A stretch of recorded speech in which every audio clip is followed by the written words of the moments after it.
നമസ്കാരം.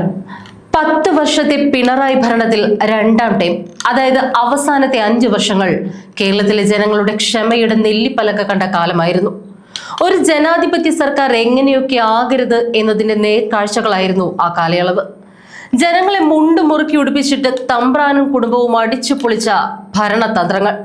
എങ്കിലും PR വർക്കിലോ പരസ്യങ്ങളിലോ യാതൊരുവിധ പിശുക്കും കാണിക്കാത്ത ധാരാളിത്തം. അതിന്റെ പേരിൽ പൊടിച്ചത് 1-2 രൂപയല്ല, 101 കോടിയാണ്. ഇപ്പോൾ പുറത്തു വരുന്ന ഔദ്യോഗിക കണക്കുകൾ കേട്ടാൽ തല കറങ്ങും. അതായത് സംസ്ഥാന സർക്കാരിന്റെ പ്രധാന വികസന ഏജൻസിയായ കിഫ്ബി കഴിഞ്ഞ 5 വർഷത്തിനിടയിൽ പരസ്യങ്ങൾക്കായി മാത്രം ചിലവഴിച്ചത് 101 കോടിയിലധികം രൂപയാണ്. വിവരാവകാശ നിയമപ്രകാരം മുഹമ്മദ് അഷ്റഫ് ASന് നൽകിയ മറുപടിയിലാണ് ഈ വിവരങ്ങളുള്ളത്. ഇതിൽ പിണറായി സർക്കാരിന്റെ നേട്ടങ്ങൾ പ്രചരിപ്പിക്കാനുള്ള കേരളീയത്തിന്റെ പേരിൽ മാത്രം ദൂർത്തടിച്ചത് 24 കോടി. ഖജനാവ് കാലിയായപ്പോൾ പോലും കോടികളാണ് പരസ്യത്തിന് വേണ്ടി ഇവർ ഒഴുക്കിയത്. ധനകാര്യ വകുപ്പിലെ state public information officer May 13-ാം തീയതി പുറത്തുവിട്ട ഈ രേഖകൾ പ്രകാരം 101 കോടി 1,86,780 രൂപ 14 പൈസയാണ് ആകെ ചിലവ്. ഓരോ വർഷവും പരസ്യങ്ങൾക്ക് വേണ്ടി മാത്രം ചിലവഴിച്ച തുകയിൽ വലിയ വ്യത്യാസങ്ങൾ കാണാം. 2021-22 സാമ്പത്തിക വർഷം എടുത്തു നോക്കുമ്പോൾ 12 കോടി 38,31,148 രൂപയാണ് ചിലവായത്. 2022-23 കാലയളവിലേക്ക് വരുമ്പോൾ ഇത് 7 കോടി 70,45,428 രൂപയിലേക്ക് ചുരുങ്ങി. എന്നാൽ 2023-24 കാലഘട്ടത്തിൽ പരസ്യ ചെലവിൽ വൻ വർധനവാണ് രേഖപ്പെടുത്തിയത്. ഈ കാലയളവിൽ 28 കോടി 88,24,613 രൂപയാണ് ചിലവായത്. 5 വർഷത്തിനിടയിൽ ഏറ്റവും ഉയർന്ന തുക ചെലവഴിച്ചത് 2024-25 വർഷത്തിലാണ്. ആകെ 37 കോടി 51,01,278 രൂപയാണ് ഈ വർഷം മാത്രം ഇവർ ചിലവഴിച്ചത്. നടപ്പ് സാമ്പത്തിക വർഷമായ 2025-26 ഡിസംബർ മാസം വരെ മാത്രം 14 കോടി 53,84,411 രൂപ ചിലവാക്കി. വിവിധ മാധ്യമങ്ങൾക്കും ഏജൻസികൾക്കുമായി നൽകിയ തുകയുടെ വിശദാംശങ്ങളും ഈ രേഖയിലുണ്ട്.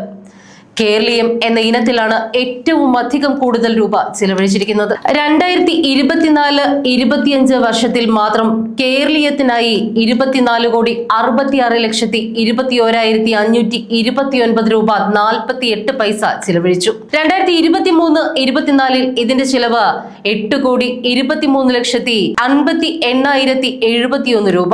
സർക്കാരിന്റെ നേട്ടങ്ങൾ പ്രചരിപ്പിക്കുന്നതിനുള്ള കേരളീയത്തിന്റെ നടത്തിപ്പുമായി ബന്ധപ്പെട്ടുകൊണ്ട് അഴിമതി ആരോപണം ഉയർന്നതിനെ തുടർന്ന് 2024 ധനകാര്യ ഓഡിറ്റ് വകുപ്പുകൾ ഇൻഫർമേഷൻ ആൻഡ് പബ്ലിക് റിലേഷൻസ് വകുപ്പിൽ നിന്നും വിശദീകരണം തേടുകയുണ്ടായി. പരിപാടിക്ക് ആകെ ചിലവിട്ട തുക സംബന്ധിച്ചും ഓഡിറ്റ് വകുപ്പ് വിവരങ്ങൾ തേടുകയുണ്ടായി. പരിപാടിയുടെ സ്പോൺസർമാരെ കുറിച്ചും അവർ വാഗ്ദാനം ചെയ്ത തുകയും സംബന്ധിച്ച വിവരങ്ങളാണ് ധനവകുപ്പ് തേടിയത്.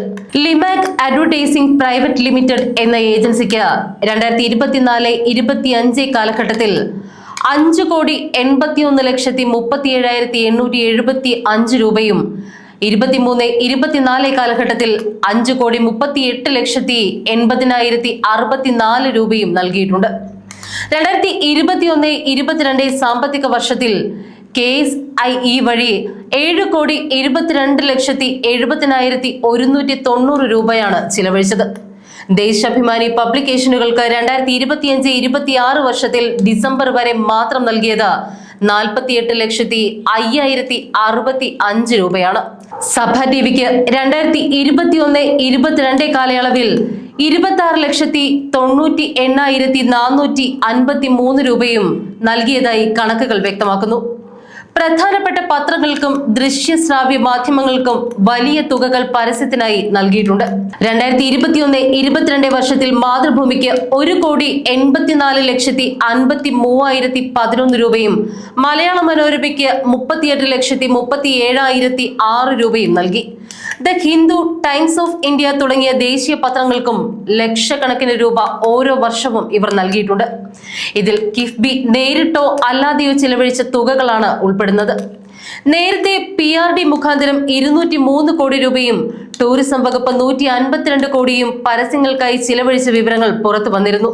ഇതിന് പിന്നാലെയാണ് കിഫ്ബിയുടെ ചിലവ് വിവരങ്ങളും ഇപ്പോൾ പുറത്തു വരുന്നത്. ഇത് കേരളക്കര കണ്ണു തുറന്ന് കാണേണ്ടിയിരുന്നു. ഇത്രയും കാലത്തെ ഭരണധൂർത്തിന്റെ അവസാനം പൂച്ച പിറ്റുകിടക്കുന്ന ഖജനാവിലേക്കാണ് അടുത്ത മന്ത്രിസഭ അധികാരമേറ്റ് ചെല്ലുന്നത്. മുഖ്യമന്ത്രിയായി അധികാരമേൽക്കുന്ന VD സതീശനെ കാത്തിരിക്കുന്നത് വലിയ കടമ്പകൾ തന്നെയായിരിക്കും.